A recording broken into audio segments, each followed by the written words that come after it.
Hey now, so before we get started with George Lee Sparky Anderson, one of my favorites, I need your help.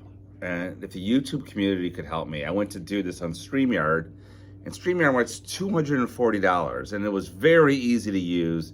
I was using OBX for a while. I didn't like it at all. It was very confusing. I went on StreamYard, so simple. So I would love to continue doing StreamYard, but I don't want to pay $240 a year. So just for the recording feature. So if anyone out there in the YouTube universe can recommend a good recording program that's free that I can go on the internet to do, that I can screen grab and everything, that would be awesome. So we're gonna do Sparky from my phone.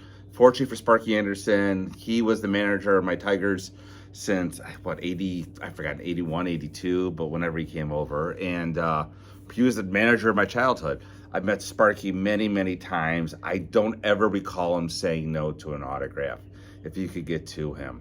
Obviously during a game he wouldn't sign, but he was always a great signer, always signing through the mail.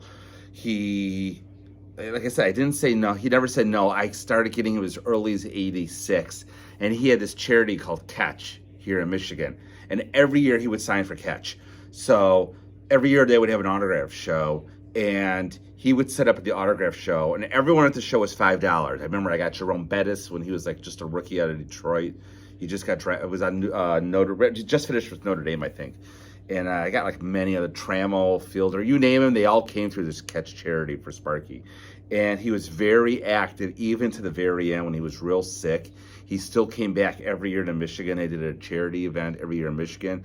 And he would sign every year, like I think it's like 2008 or 2009 or whatever, like a year or two before his death. Dan Ewald, his official biographer, was explaining the story to us before Dan passed away early, that as you know, Sparky Anderson, we may not know, but Sparky Anderson had Parkinson's disease, and it affected him very weird. It told his brain for some reason to stop eating. Parkinson's is ultimately what killed him. Was like I said, a very weird disease, unfortunately. But and it's funny about Sparky Anderson is he always looked old. No matter when you saw him, he always had the gray hair. We had a great coach here named Chuck Daly, Pistons coach, another Hall of Fame basketball coach. And the joke was Sparky Anderson was younger than Chuck Daly, and Sparky always looked old. So one of the oldest autographs I have, I can show right here, is Sparky Anderson. This was signed at a charity program.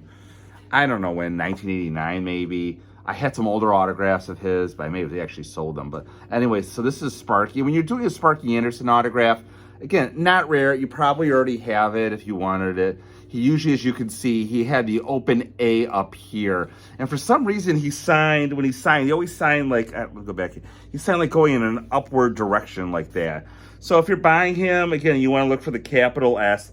He usually signed a lot of letters. He didn't mush his name together like the current starters do.